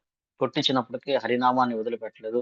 ఆ తర్వాత ఆ యొక్క రాజుగారు కూడా ముస్లిం రాజు కూడా భగవద్భక్తుడయ్యాడన్నమాట. కేవలం ఆయన ప్రవర్తన ద్వారాను, భగవత్ నామాన్ని జపించడం ద్వారాను యమానినా మానదేన కీర్తనీయ సదా హరిః అని చెప్పేసేసి మనము చూడాలి. ఈ విధంగా మనము సమతుల్యత, సహనము, సమానత్వం మన జీవితంలో స్టోరీస్ ద్వారా మనం నేర్చుకోవాలి. అలాగే మన జీవితంలో మనం అప్లై చేసుకోవాలి. మనం ఇప్పుడు భాగవతులు గురించి చూసాము. అలాగే శిల ప్రభుపాదులు వారు తమ జీవితంలో పాటించిన కొన్ని విషయాలు కొద్దిగా చూసాము. ఇప్పుడు లైవ్‌లో ఉన్న మిగతా మహారాజుల్ని వీళ్ళందరిని చూసాం. అట్లాగే రాధానాథ్ మహారాజు గారు ఆయన ఎంత దయ చూపిస్తారంటే చాలా చాలా చాలా చాలా చాలా దయ చూపిస్తాడు. అసలకి రాధానాథ్ మహారాజు గారి యొక్క స్టోరీ 'అమ్మ ఒడిలోకి పయనం' అని చెప్పేసి ఒక గ్రంథం ఉంది. ఆ గ్రంథం గనక మనం ఆయన లైఫ్ స్టోరీ చదివినట్టయితే మనల్ని మనం అనుభూతం చేసుకున్నట్టుంటది. చాలా గొప్పది. చాలా గొప్ప స్టోరీ. ఆయన లైఫ్ స్టోరీ చాలా బాగుంటుంది. అట్లాగే జయప్రకాశ్ స్వామి మహారాజ్ 'మిల్వాక్ టు మాయాపూర్' అని చెప్పి గ్రంథం మనం చూసుకున్నట్టయితే వాళ్ళ లైఫ్ స్టోరీస్ మనం చదివినట్టయితే చాలా ఇన్స్పిరేషన్ వస్తుంది మనకి. దానివల్ల ఏమవుతుందంటే మనము ఈ 3 రకాల ఇక్కడ కృష్ణుడు చెప్పిన ఈ అన్ని రకాలు అందరిని ఎలా సమానంగా చూడాలి అనే విషయాలు మనం చూసుకోవచ్చు, నేర్చుకోవచ్చు. ఇది మనం ఈరోజు ఈ శ్లోకం ద్వారా చెప్పుకోవాల్సిన చిన్న విషయము. ఇయన్నీ మనం రావాలి అంటే ఫస్ట్ మనం చెప్పినట్టు అత శ్రీకృష్ణ నామాది నా భవేత్ గ్రాహ్యమింద్రియై సేవోన్ముఖే జిహ్వాదో స్వయం ఏవ స్మృత్యత. ఈ స్థితి రావాలంటే మనం కేవలము సేవ చేయాలి. సేవ చేయటం ద్వారా జపా సేవ, తర్వాత కీర్తన సేవ, పుస్తక పఠన సేవ, రకరకాల పుస్తక వితరణ సేవ ఇయన్నీ సేవలేనండి. కేవలం మందిరంలో చేసే సేవే కాదు, జపం చేయటం కూడా సేవే. ఈ సేవ చేయడం ద్వారా ఏమవుతుందంటే భగవంతుడు స్వయంగా అనుభూతమవుతాడు. మనకి ఆ రుచి తెలుస్తుంది. అప్పుడు మనం ఇయన్నీ కూడా పాటించడానికి మనకి అవకాశం ఉంటుంది. కేవలము ఇవి పాటించాలంటే ముఖ్యంగా మన జీవితం మనం అప్లై చేసేది ఏంటంటే కేవలము భగవన్నామం హరేర్నామ హరేర్నామ హరేర్నామ ఇవ కేవలం కలో నాస్సేవ గతిరన్యద. ఈ కలహాలు కపటాలు నిండిన ఈ కలియుగంలో మనం ఆచరించాలి, మనందరికి ప్రచారం చేయాల్సింది ఏకైక మార్గము హరినామమే. హరే కృష్ణ కృష్ణ కృష్ణ హరే హరే, హరే రామ రామ రామ హరే హరే. హరే హరే హరే కృష్ణ అండి. హరే హరే కృష్ణ. కృష్ణ అండి. ప్రణామం. మనం ఈ రోజు చెప్పుకున్న క్లాస్ లో ముఖ్యమైన అంశాలు ఇవి. దీంట్లో మీకు ఏదన్నా ఇన్స్పిరేషన్ ఉంటే మీరు చెప్పొచ్చు. తర్వాత మీ జీవితంలో లేదా మీకు తెలిసిన భక్తుల జీవితంలో కానీ ఏదైనా అంటే ఇట్లాంటిది ఈ సహనం ద్వారా సమతుల్య ద్వారా మనం చెప్పడమే కాదు, మన వ్యక్తిగత జీవితాల్లో కూడా ఉంటే మనం ఒక రెండు చర్చించుకుంటే ఒకటి వల్ల చాలా మందికి ఇన్స్పిరేషన్ వస్తుంది. అందువల్ల ఈ రోజు మనం నేర్చుకున్న దాంట్లో మీకు ఏదైనా ఇన్స్పిరేషన్ వస్తే ఒకటి రెండు చెప్పండి. అట్లాగే తర్వాత చెప్పాలనుకున్న వాళ్ళు దయచేసి హ్యాండ్ రైజ్ చేసినట్లయితే మీరు చూసిన వాళ్ళలో ఏదైనా లేకపోతే మీ జీవితంలో కానీ ఉంటే సింపుల్ గా ఒక 2-3 నిమిషాల్లో దాన్ని సింపుల్ గా చెప్పడానికి ప్రయత్నం చేయండి. హరే హరే కృష్ణ కృష్ణ. ప్రభుజీ, ధన్వత్ ప్రణామాలండి. చాలా వండర్ఫుల్ విషయం చెప్పారు. గురు మహారాజ్ జయపతాక స్వామి ఆ స్థితిలో ఐసీయూలో ఉండి కూడా పక్క బిడ్డ ఆయన మీదకి ఆయన అనుగ్రహించి అంత దయ చూపించారంటే చాలా విశేషం, వండర్ఫుల్ అండి. చాలా మంచి విషయం చెప్పారు. హరే కృష్ణ, ధన్యవాదాలండి. ధన్వత్ ప్రణామాలు హరే కృష్ణ. ప్రభుజీ. హరే కృష్ణ. హరే కృష్ణ. హరే కృష్ణ ప్రభుజీ. ఆ బద్ధజీవుడు కూడా పక్కన ఉండటం ఆయన పూర్వజన్మ సుకృతం అయి ఉంటది ప్రభుజీ. జయపతాక అంతే స్వామి బెడ్ పక్కనే చేరి అది చాలా అదే అనుగ్రహం. ఆయనకి ఉమ్. అతనికి ఖచ్చితంగా నెక్స్ట్ మంచి లైఫ్ రావడానికి అవకాశం ఉంది కేవలం గురు మహారాజ్ యొక్క సాంగత్యం ఉంటేనే. ఇప్పుడు మాకు మొన్న మీకు స్టోరీ చెప్పాను. మా జీవితంలో మా భక్తులు మాతో పాటు విదీక్ష తీసుకున్నాం చనిపోయిందని చెప్పేసి ఆమె చాలా షార్ట్ టైం లో దీక్ష లభించింది. వాళ్ళ హస్బెండ్ అంటున్నాడు మొన్న, మాకు కేవలం ఆమెను భగవద్ధామం చేర్చడానికి మేము ఇక్కడికి వచ్చామేమో గుంటూరుకి, లేకపోతే ఇంత షార్ట్ టైంలో మాకు దీక్ష రావటం ఏమిటి, మరి ఖచ్చితంగా మేము గురువుకి రుణపడి ఉంటాం కాబట్టి ఆయనకి భగవంతుడు గురువు ఆమె పట్ల దృష్టి కలిగింది. అందువల్ల ఆ భగవంతుడు వాళ్ళందరినీ అట్లా దగ్గర చేస్తాడు. గురువుకి ముఖ్యంగా చాలా కరుణ ఉంటుంది. ఆ కరుణ ఉండటం వల్లే బద్ధ జీవుల్ని ఖచ్చితంగా ముఖ్యంగా జపతా గురు మహారాజు గారికి చాలా చాలా ఎక్కువ కరుణ ఉంటుంది కాబట్టి, ఆయన గౌరాంగుడి అనుచరుడు కాబట్టి, నిత్యానంద గారి అనుచరుడు కాబట్టి ఇంకా ఎక్కువ కరుణ ఉంటుంది. అది మనం అర్థం చేసుకోవాలి. ఓకే, కర్మలోనూ కూడా ఆ స్థితిలో ఆయన అలా రెస్పాండ్ అయ్యారు అంటే అది విశేషం అండి. మెయిన్ నిజంగా. అవును మాతాజీ, అవును మాతాజీ. హరే కృష్ణ. హరే కృష్ణ. ఓకే, ఇంకా ఎవరైనా ఒక నిమిషం నుండి చెప్పొచ్చు, లేదంటే మీ యొక్క లైఫ్ లో ప్రభుజీ హరే మీరు కృష్ణ, చూసిన ధన్వత్ ప్రణామం ప్రభుజీ. హరే ప్రభుజీ కృష్ణ. స్టార్టింగ్ స్టేజ్ లో ఉంటే యోగా స్టేజ్ లో ఉన్నట్టు, కొంచెం డెవలప్ అయితే యోగా రూఢ, అంతే కదా ప్రభుజీ? అంతే, అంటే స్టార్టింగ్ లోను యోగా రుక్షు, తర్వాత ఉమ్. యోగా రోడ, అంటే యోగా. కనిష్టాధికారి, మధ్యగాధికారి, ఉత్తమాధికారి ఎలా అనుకుంటున్నాము. యోగా వృక్ష ఓకే. అంటేనేమో స్టార్టింగ్ స్టేజ్, యోగా రూఢ అంటే ఉమ్. ఉన్నత స్థితిలోకి పరిపూర్ణమైన ఈ స్థితిలోకి వచ్చినప్పుడే ఈ లక్షణాలన్నీ కనబడతాయి. ఓకే, థ్యాంక్ యూ ప్రభు. హరే కృష్ణ. హరే కృష్ణ. హరే కృష్ణ ప్రభుజీ, దండవత్ హరే ప్రణామాలు కృష్ణ ప్రభుజీ, ప్రభుజీ. దండవత్ ప్రణామాలు. ప్రభుజీ దండం. చెప్పండి. ప్రభుజీ, మీరు చెప్పినట్లుగా భక్తిలో మనం ముందుకు వెళ్ళే ప్రయత్నం సాధన చేస్తుంటే ఇక బయట వాళ్ళ దాకా కూడా అవసరం లేదు ప్రభుజీ. ఇంట్లో వాళ్ళే ఎన్నో రకాలుగా విమర్శించేటువంటి సందర్భాలు చాలా జరిగాయి. ఇక అలానే ఇక ఎన్నన్నా కూడా ఎంతో సహనంతో ఓర్తో మనం చేసేది చేసుకుంటూ పోతుంటే వాళ్ళ ఇంట్లో వాళ్ళకి కూడా అమ్మ వీళ్ళు చాలా సీరియస్ గా ఉన్నారు, ఇంకా వీళ్ళని మనం ఇక వాళ్ళని ఆటంకపరచడం కరెక్ట్ కాదనేది కూడా కొద్దిగా ఇళ్లలో కూడా మార్పు వస్తుంది ప్రభుజీ. స్టార్టింగ్ లో మేము ఇలా భక్తి చేసినప్పుడు, మాలలు చేసినప్పుడు, క్లాసెస్ వినేటప్పుడు, క్లాసెస్ తీసుకునేటప్పుడు ఇంట్లో చాలా ఫోర్స్ ఉంది ప్రభుజీ. కొద్దిగా అలా 24 గంటలు ఇదేనా, ఇలా ఏంటి, ఎప్పుడు ఇదే జాతిలో ఉంటే ఎలా అన్నట్టుగా ఇళ్లలో కూడా చాలా మంది కూడా ఇలా అనుభవం జరిగింది ప్రభుజీ. కానీ ఎప్పుడైతే ఇలా మనం చేస్తూ ఉండగా వాళ్ళలో కూడా కొద్దిగా మార్పు అనేది వస్తుంది ప్రభుజీ. సో వీళ్ళు దీన్ని చాలా సీరియస్ గా తీసుకున్నారు ఈ విషయాన్ని. వాళ్ళు దీని పట్ల అవును. చాలా డెడికేషన్ ఉందనేటువంటి విషయం అర్థమైన తర్వాత వాళ్ళు అలా ఫోర్స్ చేయడం అనేది తగ్గింది ప్రభుజీ. సో వాళ్ళు ఎప్పుడైతే మనల్ని అంటారో ఆ క్షణంలో కొంచెం ఎంతో సహనాన్ని, ఓపికని ప్రదర్శించాలి ప్రభుజీ మీరు అన్నట్లుగా. అది కనుక ప్రదర్శిస్తే ఎదుటి వాళ్ళలో మార్పు అనేది రావడం అనేది మీరు చెప్పిన దాని ద్వారా ఇప్పుడు ప్రాక్టికల్ గా కూడా అర్థమవుతా ఉంది ప్రభుజీ. అసలు నిజంగా ఎంత ప్రభుపాదుల వారు ఎంత గొప్ప జ్ఞానాన్ని ఇచ్చారనేది మీ అందరి ద్వారా మాకు ఇవ్వడం, మేము దాన్ని పాటించే ప్రయత్నం చేయడం, మమ్మల్ని సాధనలో ముందుకు తీసుకెళ్తున్నారు ప్రభుజీ. దానికి ఎంతో సహనం, ఓర్పు కావాలనేది మీరు చెప్పడం ద్వారా, మేము ఆచరించడం ద్వారా ప్రతి ఇంట్లో కూడా కొద్ది గొప్ప మార్పు అనేది వస్తుంది ప్రభుజీ. సో చాలా అవును. ధన్యవాదాలు ప్రభుజీ ఇటువంటి అవకాశాన్ని ఇచ్చినందుకు. హరే కృష్ణ. హరే కృష్ణ. హరే కృష్ణ. హరే ఇంకా కృష్ణ ఎవరైనా ప్రభుజీ. ఒకళ్ళు చెప్పండి. ఓకే. శ్రీనాథుడి చెప్పండి గురించి మాతాజీ. చాలా బాగా చెప్పారు ప్రభుజీ. మాతాజీ. అసలు అంత గొప్ప భక్తులకే అంత ప్రాక్టికల్ ఎగ్జాంపుల్ ఇవ్వవలసి వచ్చిందంటే ఇంకా మాలాంటి వాళ్ళకైతే అలాంటి ఇంకా ఎన్నో కావాలనిపిస్తుంది ప్రభుజీ. ఉమ్. చాలా ఆ, చాలా బాగా చెప్పారు ప్రభుజీ. అది మాత్రం బాగా హ్యాపీ అయ్యాం అది విని. ఓకే మాతాజీ. నెక్స్ట్ స్వప్నలత మాతాజీ గారు హ్యాండ్ రైజ్ చేశారు. స్వప్నలత మాతాజీ చెప్పండి మాతాజీ. హరే కృష్ణ ప్రభుజీ, దండవత్ ప్రణాం. దండవత్. మీరు అన్నట్లు సహనము సమానత్వంగా ఉండాలని ప్రయత్నిస్తున్నాం ప్రభుజీ. కానీ ఒక్కొక్క సందర్భంలో అది కుదరటం లేదు ప్రభుజీ. ఎదుటి వాళ్ళు ఏదైనా మాట్లాడితే మనది తప్పు లేకుండా కూడా వీళ్ళు మాట్లాడుతున్నారే అని మనము రియాక్ట్ అయ్యే పరిస్థితికి వస్తున్నాం ప్రభుజీ. ఆ విధంగా వాళ్ళు ఏమనుకుంటారంటే వీళ్ళు ధ్యానం చేస్తా ఉన్నారు, భక్తి చేస్తున్నారు, అయినా కూడా వీళ్ళు ఇట్లా మాట్లాడుతున్నారు, మాకి మీకు ఏమి అప్పుడు డిఫరెన్స్ అన్నట్లు మాట్లాడతారు ప్రభు. సో అది తగ్గించుకోవాలి ప్రభు. మీ క్లాసెస్ వల్ల నిదానంగా అది తగ్గాలని ప్రార్థిస్తున్నాను. Okay, thank you. అంటే మనందరము సాధనా భక్తులం కదండి.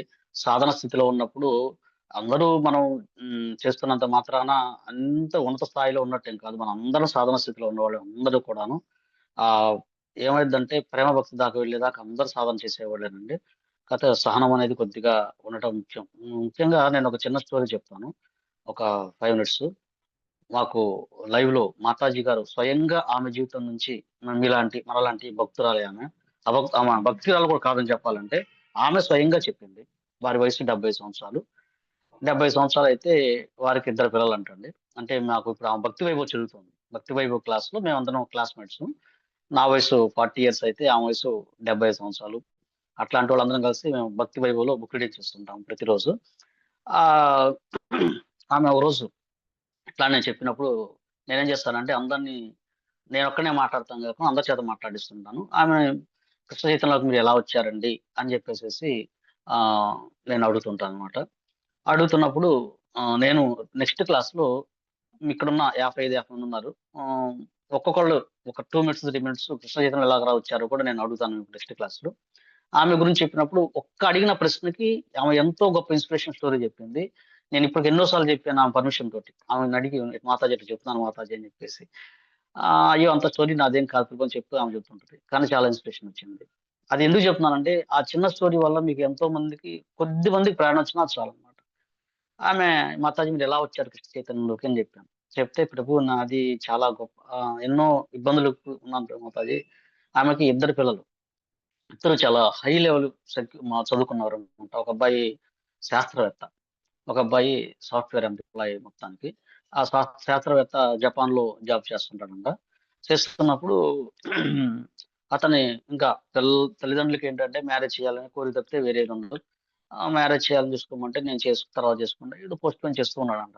పోస్ట్ పోన్ చేసుకుంటూ ఉన్నాడంట. ఆమెకి చాలా కోపం వస్తుంది. వీళ్ళు కొంచెం ఉన్నతంగా మేము కూడా విద్యావంతురాలే, బాగా చదువుకున్న ఆవిడ, కొద్దిగా ఆస్తి అయి పర్వాలేదు కుటుంబం, పిల్లలు సెటిల్ అయిపోయారు మొత్తం. సెటిల్ అయినప్పుడు ఏంటంటే మరి ఈ విధంగా ఉండాలో కోరుకుంటారు కాబట్టి ఆమె ఏం చేసిందంటే గట్టిగా అడిగింది. ఏంటి నువ్వు మ్యారేజ్ చేసుకోమంటే నువ్వు రావేంటి? ఏంటి అసలు ఎప్పుడు చూసినా ఆ శాస్త్రం ఈ శాస్త్రం చెప్తా ఉంటావండి అని చెప్పేసి అంటే లేదు నేను ఒక కోర్స్ చేస్తున్నాను. ఒక 2 సంవత్సరాల తర్వాత నేను ఇండియాకి వస్తాను. అప్పుడు నేను నువ్వు చెప్పినట్టు వింటానని చెప్పాడంట. సరేనని ఆమె 2 సంవత్సరాల తర్వాత నేను పలానా రోజు వస్తాను. మీరు అక్కడ కలుసుకుందాం అని చెప్పేసి జగన్నాథ్‌పురికి రమ్మన్నారంట. జగన్నాథ్‌పురి మందిరంలో కలుసుకుందాం అని చెప్పేసి డైరెక్ట్‌గా ఇంటికి రాలేదు. యాత్రకు రమ్మని చెప్పారంట. జగన్నాథ్‌పురి యాత్రకొచ్చారంట ఆయన. యాత్రకొచ్చి జగన్నాథ్‌పురి మందిరంలో వారిని దర్శించుకొని చెప్పేసేసి వచ్చిన తర్వాత మందిర ప్రాంగణంలో చూసి సడెన్‌గా ఆమెను చూడంగానే వాళ్ళ అబ్బాయిని చూడంగానే ఆశ్చర్యపోయింది. ఆయన సాఫ్రాన్ రంగులో వచ్చాడు. బ్రహ్మచారిగా మారి సాఫ్రాన్ రంగులో వచ్చాడు కల్లా ఆమె ఆవేశం కట్టలు దించుకుందంట. కట్టలు దించుకుంది కానీ జగన్నాథ్ మందిరంలో ఉండేదలకల్లా ఆయన ఏం చేశాడు ఎంట్రన్స్ లో ఉన్నాడు. ఆ ఎంట్రన్స్ నుంచి వెళ్ళి దర్శనం చేసుకొని జగన్నాథ్ దర్శనం చేయించి దర్శనం చేసుకుని ఆ ప్రసాదం ఆనందవదారికి వెళ్ళి ప్రసాదం పెట్టించేసి తర్వాత రూమ్కి వచ్చారంట. రూమ్కి వచ్చిన తర్వాత ఆమె ఆవేశంతో కట్టలు తెగిపోయి పిల్లవాడిని చెంప మీద ఆ చెంప మీద పట కొట్టేసిందంట. ఎట్లా పడితే అట్ట కొట్టేసిందంట. నువ్వు సన్యాసం తీసుకుంటావా, నువ్వు బ్రహ్మచర్యం తీసుకుంటావా, నేను పెళ్లి చేసి నేను యుద్ధం చేయాలని చెప్పేసి చాలా, అంటే ఆయన చాలా ఓర్పు సహనంతో చాలా ఉన్నాడంట. ఇంకా అప్పటి నుంచి ఆయన బ్రహ్మచర్య కాబట్టి ఆశ్రమంలో ఉంటాడు. అప్పుడప్పుడు వాళ్ళ తల్లి కన్నా చాలా కోపంగా ఉందంట. చాలా కోపంగా ఉండి ఆమె ఇస్కాన్ మీద కేసు వేసేదాకా వెళ్ళిందంట. ముంబై దాకా వెళ్ళి ఆమె చెప్పింది స్వయంగా. నేను ముంబై దాకా వెళ్ళి కేసు వేసేదాకా వెళ్ళిపోయాను నేను. మా పిల్లవాడిని ఇలా మార్చేసేసి మీరు ఈ విధంగా చేశారు అని చెప్పేసి చాలా ఆగ్రహంతో, చాలా ఆవేశంతో ఉందన్నమాట ఆమె. బాగా చదువుకున్న ఆమె అన్ని స్థితిలో ఉన్నత స్థితిలో ఉందన్నమాట. ఈ విధంగా చేశారు చాలా ఆవేశం ఉన్నప్పుడు ఆ అబ్బాయి చెప్పాడంట, నేను నా మార్గం అనేది ఖచ్చితంగా నేను నాకు వచ్చేసింది మార్గం. ఈ మార్గంలో వెళ్తున్నానని. నువ్వు కూడా రమ్మంటే అయితే విచిత్రం ఏంటంటే ఆమె కృష్ణ భక్తురాలి. కానీ వేరే దాంట్లో చదువుకొని ఉండటం వల్ల ఈ భక్తి, ఈ రకమైన భక్తి లేదు. ఆమె కృష్ణ భక్తురాలే మళ్ళా. కానీ ఆమెకు చాలా మరి ఆ కొడుకు కృష్ణ భక్తిలోకి వచ్చేలాగా ఆమె తట్టుకోలేకపోతుంది సన్యాసి అయ్యేదల. సరే ఒకరోజు చెప్పాడంట, అమ్మ నేను నా మార్గం ఖచ్చితంగా ఉంది. నువ్వు వీళ్ళ మధ్య బాండింగ్ బాగా ప్రేమ ఎక్కువ అన్నమాట. నన్ను నువ్వు బాగా ప్రేమించినట్టయితే ఒక చిన్న పని చేయి. ఒక్క సంవత్సరం నా మాట విను. ఒక్క సంవత్సరం నా మాట విను. ఈ సంవత్సరం తర్వాత నువ్వు ఇంకేం చెప్తే అది నీ ఇష్టం ఇంకా నువ్వు అని చెప్పేసేసి ఆ బిడ్డ మీద ప్రేమ ఎక్కువ ఆమెకి. సరే ఆయన ఏం చేశాడంటే ఒక సెట్ ప్రభుపాద వారి గ్రంథాలు ఇచ్చాడంటండి. గ్రంథాలు ఇచ్చి ఈ చదవండి. నీకు అర్థం కాకపోయినా చదువు. అర్థం కాకపోయినా సరే ప్రతిరోజు చదివి నువ్వు వేరే వాళ్ళకి చెప్పు. ఇవి ఒక్కటి చెప్పారండి. నా మాట ఇది ఒక్కటి చేయండి నువ్వు చాలు అని చెప్పేసి. ఆమె కోపంతో చదువుతుందంటండి. ఇష్టంతో కాదు, కోపంతో చదువుతుందంట. దెబ్బ తొందర చదివేసేయాలి, తప్పు అని నిరూపించాలని చెప్పేసి శిల ప్రభుపాద వారి గ్రంథాలని తీసుకొని చిన్న ఫస్ట్ కృష్ణుని చేరే మార్గం దగ్గర నుంచి, కానీ వాళ్ళ అబ్బాయి చెప్పాడు నువ్వు ఏం చదివావో అది చెప్పు అని చెప్పేసి. ఆమె ఏం చేస్తుందంటే ఆ గ్రంథాలు చదివేసేసి ఇష్టం లేకపోయినా ఆ బయట ఉన్న ఆడవాళ్ళకి వీళ్ళందరూ కూర్చొని ఆ రోజుకి ఆ చదివిన స్టోరీని చెప్తుందండి. 5 నిమిషాలు 10 నిమిషాలు చెప్తుంది. ఆ చుట్టుపక్కల వాళ్ళు నలుగురు, ముగ్గురు, 5గురు అట్లా సమకూరుతున్నారంట. ఆ సాయంత్రం అవగానే ఆ టైం కల్లా వాళ్ళు వచ్చేస్తున్నారంట. ఆమె చెప్పింది ఆశ్చర్యపోయింది. ప్రభు మీరు నమ్మలేరు, నేను 5 మందితో స్టార్ట్ చేశాను. 5 మంది నుంచి 70 మంది కూర్చోవాలి. 70 మంది వచ్చి ఆ రోజు క్లాస్ వినేవాళ్ళంట. నేనేం చెప్తానో నాకు తెలియదు. ప్రభుపాద వారు ఆయన ఏం చెప్తున్నాడు అదే చెప్తున్నాను చేస్తున్నాను అని చెప్పేసి ఆమె ఆ విధంగా చెప్పుకుంటూ పోయి గ్రంథాలన్నీ అధ్యయనం చేస్తూనే ఉంది. అతన్ని చెప్తూనే ఉంది. తర్వాత ఆమె వారి యొక్క అబ్బాయి యొక్క మనస్తత్వాన్ని అర్థం చేసుకుంది. ఎందుకంటే ప్రభుపాద గ్రంథాలు మనం పూర్తిగా ప్రక్షాళన చేసేస్తాయి. తర్వాత ఆమె ఇస్కాన్ లో దీక్ష తీసుకుంది. రాధానాథ్ మహారాజ్ దగ్గర దీక్ష తీసుకుంది. తర్వాత వాళ్ళ అబ్బాయి ఇప్పుడు కనీసం 5,000 మంది 10,000 మంది తోటి 5,000 మంది కనీసం తోటి యాత్ర చేస్తారనమాట. వాళ్ళ అబ్బాయి పేరేదో ఉంది. ఆ తర్వాత ఆమె భక్తి శాస్త్రి కంప్లీట్ చేసింది. భక్తి వైభవ్ ఇప్పుడు ఎంత హార్డ్గా ఇప్పుడు ఆమె మందిరం నిర్వహిస్తుంది. ఒక నామహట్ట చిన్న సెంటర్ లాగా నిర్వహిస్తూ కనీసం కృష్ణాష్టమికి వారు 3,000 మందికి 4,000 మందికి భోజనం పెడతారంట. అంత హార్డ్ వర్క్ చేస్తుంది ఆమె. కేవలం ఎందుకంటే వాళ్ళ అబ్బాయి సహనంతో ఓర్పుతోటి ఉండటం వలన ఎలాగైనా నా తల్లిని నేను ప్రేమిస్తున్నాను కాబట్టి నా తల్లిని కృష్ణ చైతన్య మార్గంలోకి తీసుకొని రావాలి అని తీసుకురావడం వల్ల ఇప్పుడు ఆమె ఏం చెప్తుంది, దానివల్ల ఆమె ఎంతో మందికి స్ఫూర్తినిస్తుంది. ఇచ్చేసేసి 70 సంవత్సరాల వయసులో కూడా ఆమె భాగవతాన్ని అధ్యయనం చేస్తూ ఎగ్జామ్స్ రాస్తుంది. ఎగ్జామ్ రాయాలంటే 70 సంవత్సరాల వయసులో ఎంత కాళ్ళు చేతులు పట్టుకుపోతాయి. అయినా సరే ఆమె శ్రద్ధతోటి రాస్తూ మేమందరం కలిసి నేర్చుకుంటూ ఒకడొకరు సహకరించుకుంటూ చేసుకున్నాం. అందువల్ల మన జీవితంలో మన బంధువులు నిజంగా మనకు చెప్తున్నారు శ్లోకం భాగవతంలో, గురువున సస్యాత్ పుత్రాన సస్యాత్ జననీయ సస్యాత్ దైవం సస్యాత్. భాగవత శ్లోకం ప్రకారం నిజంగా మనందరూ నా బంధువులు, స్నేహితులు అంటే వాళ్ళని ఎలాగైనా సరే భగవద్భక్తులు చేయాలి. వాళ్ళని జన్మోచి చక్రం నుంచి విడుదల చేయాలి. దానికి ఎంతో సహనం కావాలి. ఆ సహనం ఎక్కడి నుంచి వస్తుందంటే మన యొక్క గురువు గారిని అనుసరించడం ద్వారా, శిల ప్రభుపాదాన్ని అనుసరించడం ద్వారా, గురువుని అనుసరించడం ద్వారా మనకు ఏదైనా సమస్య వస్తే ఉన్నతమైన అధికారుల్ని మన సీనియర్ భక్తుల్ని మనం సంప్రదించి అయ్యా నా సమస్య ఇది, నేను ఈ స్థితిలో నేను ఎలా పాటించాలి, ఎలా సమతుల్యత పాటించాలని తెలుసుకొని చేసుకోవడం ద్వారా ఏమవుతుందంటే మనము ఆ సమాన స్థితిలోకి రావటం, మన యొక్క భక్తుల్ని కూడాను ఆ విధంగా మన కుటుంబ సభ్యులను కూడా భక్తులు చేసే అవకాశం మనకి జరుగుతుంది. అది ఈ విషయం మీకు చెప్దామని, ఈ మన జీవితంలో వచ్చే కుటుంబంలో వచ్చే సమస్యలు కూడా మనం పరిష్కరించుకోవచ్చు, భక్తులను చేయవచ్చు అని చెప్పాను. హరే కృష్ణ. హరిబోల్ ప్రభుజీ. వాళ్ళ అబ్బాయి అంత ఓర్పుతో అమ్మతోటి అంత కొట్టినా కూడా ఏం మాట్లాడకుండా ఒక్కసారి అమ్మ నువ్వు ఆ పుస్తకాలు చదువు అని చెప్పడం అనేది చాలా గొప్ప విషయం ప్రభుజీ. ఆమె అలా మారడం నిజంగా చాలా అద్భుతం ప్రభుజీ. మంచి ఇన్స్పిరేషన్ ప్రభుజీ. హరే కృష్ణ. ఆమె చెప్పిందండి, నేను ఒక బిడ్డకి తల్లి చేయకూడని విషయాలని చేశాను. నేను వచ్చినప్పుడు వాడిని ఎలాగో మనం చెప్పి నా ఏడుస్తూ చెప్పింది అనమాట, నా బిడ్డని నేను ఎంత హింసించానంటే, అంటే నేను ఎంత హింస పెడితే వాడు మారతాడేమో అని చెప్పేసి హింసించేవాడంట. అట్లాగే ఆయన ఆశ్రమం నుంచి వచ్చినప్పుడు ఏంటంటే బ్రహ్మచారి ఒకడే రాదు, వేరే ఒక స్నేహితుని తీసుకొని వస్తే ఆ స్నేహితుడిని కూడా అవమానించేదంట. అవమానించినప్పుడు కూడా వాళ్ళు ఓర్చుకొని ఆ భక్తి ఇవ్వటం వల్ల అది మనం ఏంటంటే మనం నేర్చుకోవాలి కొంతమంది స్టోరీస్ నుంచి మా జీవితంలో.